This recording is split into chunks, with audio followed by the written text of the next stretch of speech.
স্বাগত খেলা যোগে আপনাদের সাথে আছি খালিদ জামিল। কোচ নিয়ে কেন এত লুকোচুরি বাফুফের? নিয়োগের মতো নতুন কোচের বাংলাদেশে আসার দিনও বাফুফের নাটকের যেন শেষ নেই। কোনো এক অজানা কারণে অনেকটা লুকিয়ে টমাস ডুলিকে বাংলাদেশে নিয়ে এসেছে ফেডারেশন।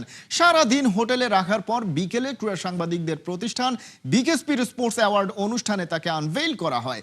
ডুলিকে কোচ করায় ভক্তদের ক্ষোভ ছিল, তবে বাফুফের আশ্বাসে আপাতত তারা শান্ত হয়েছে। বিস্তারিত শেখ আশিকের রিপোর্টে।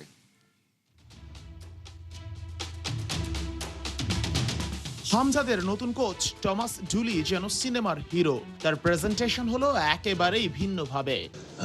I'd firstly like to thank my family, my coaches, my teammates and my friends, and most of all. যদিও এই মঞ্চ তার জন্য প্রস্তুত করা হয়নি, ক্রীড়া সাংবাদিকদের প্রতিষ্ঠান বিএসপি এর স্পোর্টস অ্যাওয়ার্ড অনুষ্ঠানে এনেই তাকে রিভিল করা হয়। জুলি মাইক্রোফোন হাতে পেয়ে জানিয়েছেন নিজের টার্গেটের কথা। বাংলাদেশকে নিতে চান ফিফা র্যাঙ্কিং এ 150 কিংবা 60 এর মধ্যে। জীবনে অনেক অর্জন করতে চাইলে কিছু ত্যাগ করতে হয়। আমি এটা নিয়ে একটা বইও লিখেছি। আমার লক্ষ্য হলো র্যাঙ্কিং এ 160-150 পর্যন্ত ওঠা, তবে এর জন্য সময়ও প্রয়োজন। ফেসবুকেও বেশ অ্যাক্টিভ জুলি। বাংলাদেশের ফ্যানরা কেমন তাও বোঝা হয়ে গেছে তার। ফুটবল নিয়ে ফ্যানদের উন্মাদনা নিয়ে তিনি সুযোগ পেয়েই মজা নিয়েছেন। আমি নিয়মিত ফেসবুক চালাই, সবই দেখি। বাংলাদেশে তো মনে হয় প্রায় 10 লাখ কোচ আছে, তারা মনে হয় সব জানে। অনেকটা হঠাৎ করেই টমাস ডুলি বাংলাদেশের দায়িত্ব নিতে যুক্তরাষ্ট্র থেকে ঢাকায় এসেছেন। সকালে ল্যান্ড করেই ওঠেন হোটেলে, কিন্তু কোনো এক অজানা কারণে সেই হোটেলের সামনে সাংবাদিকদের যেতে মানা। ভিএফএ ভাইস প্রেসিডেন্ট ফাহাদ করিম ফ্যানদের সাথে বৈঠক শেষে জানান টমাস ডুলির কন্ট্রাক্ট সম্পর্কে।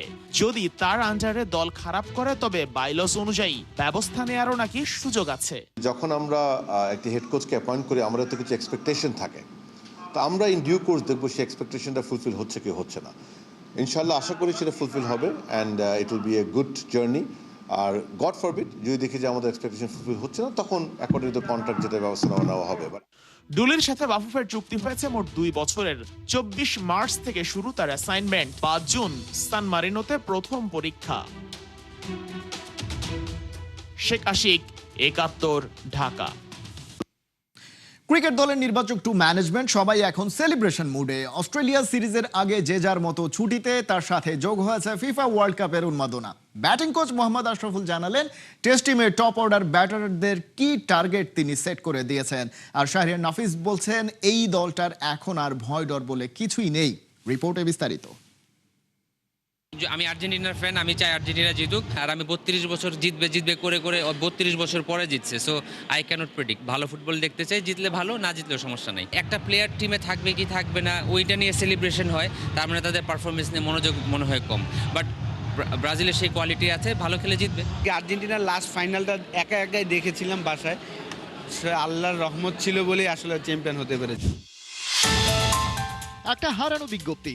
এই মুহূর্তে টাইগার টিম ম্যানেজমেন্টে কোথাও ব্রাজিল সাপোর্টার পাওয়া যাচ্ছে না। মোহাম্মদ আশরাফুল থেকে ক্রিক অফ ইনচার্জ শাহরিয়ার নাফিস আর্জেন্টিনাকে সাপোর্ট করছেন মনে প্রাণে। তবে বিসিবির বর্তমান অ্যাডহক কমিটির প্রেসিডেন্ট তামিম ইকবাল যে ব্রাজিল সাপোর্ট করেন সেটা এখন আর অজানা নয়। আর্জেন্টিনা ফ্যান বন্ধু সাকিব আল হাসানের সাথে তার লড়াইয়ের গল্পটাও ক্রিকেট পাড়ায় মুখে মুখে। তবে 2022 বিশ্বকাপে লিওনেল মেসির মহাজাগতিক অর্জনের পর সাইড চেঞ্জ হয়ে গেছে কিনা সেটা নিশ্চিত করে বলা যাচ্ছে না এখনই।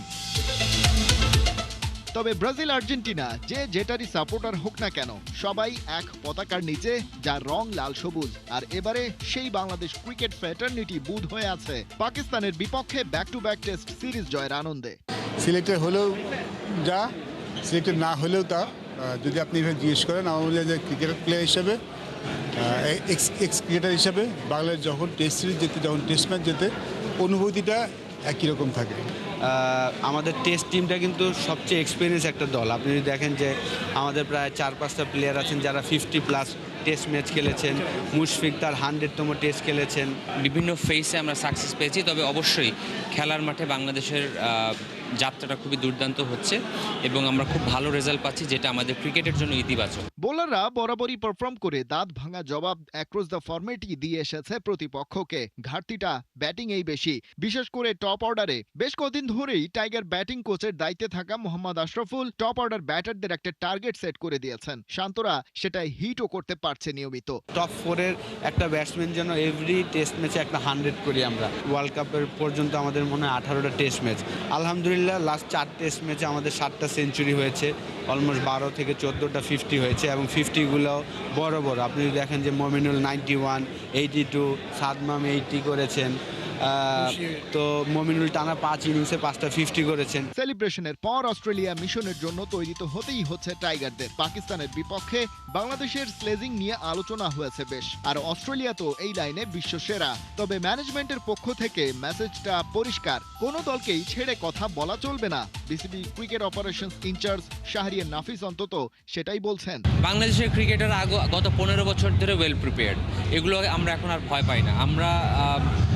আমার এখনও মনে আছে 2006 যখন টেস্ট ক্রিকেট খেলছি, আমরা নবীন একটি দেশ টেস্ট ক্রিকেট খেলছি, তখনও কিন্তু আমরা ম্যাথিউ হেডেন, জাস্টিন ল্যাঙ্গার বা অ্যাডাম গিলক্রিস্টকে ছেড়ে কথা বলিনি। পাকিস্তান সিরিজ দিয়ে সারা দুনিয়ায় আরেকটা বার্তা গেছে, কন্ডিশন যেটাই হোক, বন, নদী, নালা, খাল যেখানেই যাক, বাঘ বাঘই থাকে। হোম কন্ডিশন বানিয়ে দিতে সেখান থেকে মানে বাংলাদেশ বেরিয়ে আসতে পেরেছে। আমার মনে হচ্ছে স্টেটমেন্ট ফ্রম বাংলাদেশ ক্রিকেট সবার কাছে যে বাংলাদেশের টেস্ট ম্যাচ জিততে তাদের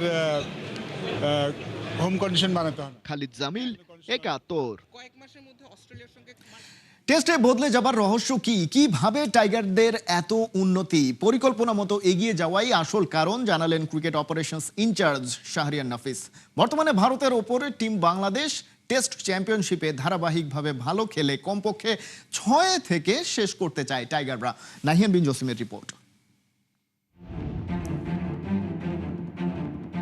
কপসের ইনচার্জে আছেন, নিশ্চয়ই একটা প্ল্যান করা হচ্ছিল যে বাংলাদেশ রেড বলে যাতে ভালো করে, মানে ওইটা কিভাবে ওয়ার্ক করছে আসলে, যে প্ল্যানটা আপনারা নিয়েছিলেন? 23-এর পরে থেকে আপনি যদি একটু খেয়াল করে দেখেন, আমরা আমাদের টেস্ট প্লেয়ারদের জন্য একদম আলাদা ক্যাম্প, সার্বক্ষণিক কোচিং প্যানেল থাকা। টেস্ট প্লেয়াররা কোনো সময় এমন হয় না যে একজনে প্লেয়ার প্র্যাকটিস করছে, তাকে দেখার জন্য কোনো মানুষ নেই, তার জন্য কোনো ফ্যাসিলিটি নেই। এটা আমরা আলাদাভাবে চেষ্টা করেছি। সব কিছু মিলে সম্মিলিতভাবে এখন পর্যন্ত আমরা এসেছি। আমরা চেষ্টা করব এই সাইকেলটা আরও অনেক ভালোভাবে শেষ করতে, কারণ এইটা যদি আমরা ভালো মতো শেষ করতে পারি তাহলে এটা আমাদের বেঞ্চমার্ক হবে সামনে যাওয়ার জন্য। একটু কি আপনি অবাক হয়েছেন যে এভাবে বাংলাদেশ জিততে পারে পাকিস্তানের বিপক্ষে টেস্টে? প্রথমত all credit goes to the players. আমরা প্রতিবারই টার্গেট করছিলাম যে টপ 6-এ আমরা শেষ করব। 2003-এর পরে থেকে আসলে এই পরিকল্পনাটা, মানে আমাদের চাওয়াটা শুরু হয়, ডিজায়ার, মানে বার্নিং ডিজায়ারটা শুরু হয়। এই টেস্টটা জেতার পর ইন্ডিয়াকে টপকে বাংলাদেশ পাচ্ছে চলে আসছে। সো আপনার কাছে কি মনে হয়, এটা তো একটা বড় অর্জন? টেস্ট চ্যাম্পিয়নশিপে বাংলাদেশ এরকম ভালো পারফর্ম করছে, এবার মনে হয় যে টেস্ট চ্যাম্পিয়নশিপে বাংলাদেশ একদম নিজেদের সব রেকর্ড ছাপিয়ে অনেক ভালো একটা জায়গায় শেষ করবে? আমি বিশ্বাস করি বাংলাদেশের যে কোয়ালিটি অফ প্লেয়ার্স আছে, বাংলাদেশের ওভারঅল যে ইকোসিস্টেম আছে, আমরা টপ 6 নেশন যে কোনো ফরম্যাটে যাওয়ার জন্য সেই ক্যাপাসিটি আছে।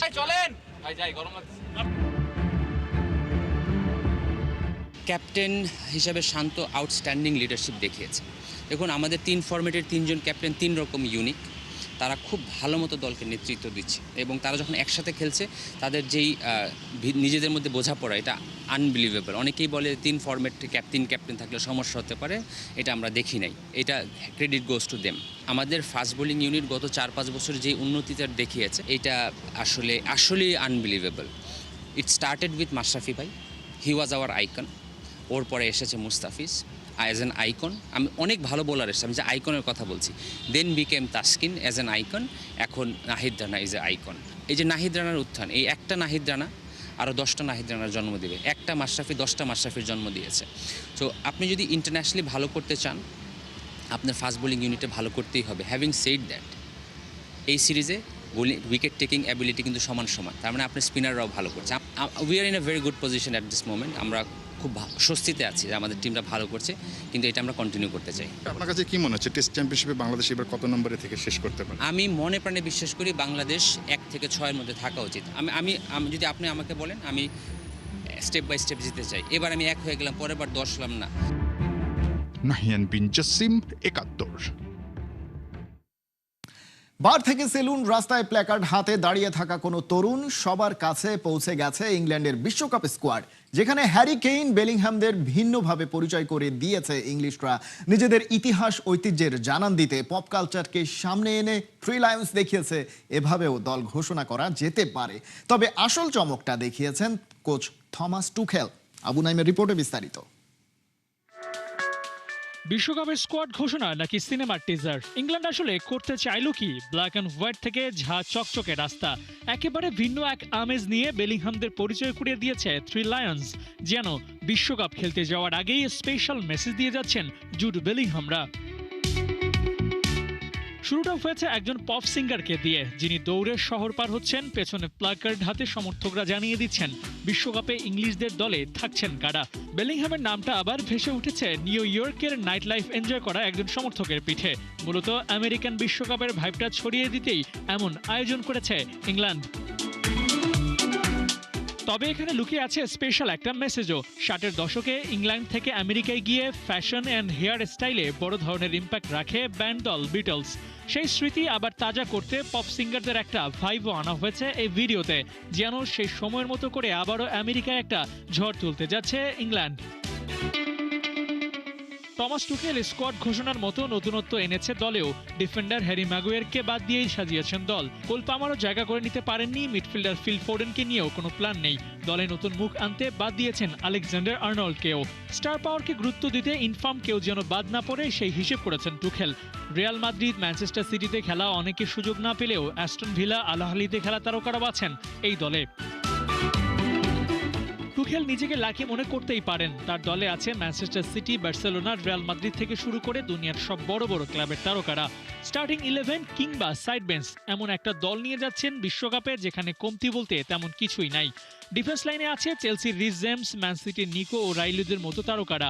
আবার মিডফিল্ডে ডেকলান রাইস, জুড বেলিংহাম, কবি মাইনুর মতো হেভিওয়েটস। আর ফরওয়ার্ডে কেইন, সাকা, রাশফোর্ড তো আছেনই। ফুল অফ এনার্জেটিক একটা দল নিয়ে বিশ্বকাপে যাচ্ছে ইংল্যান্ড।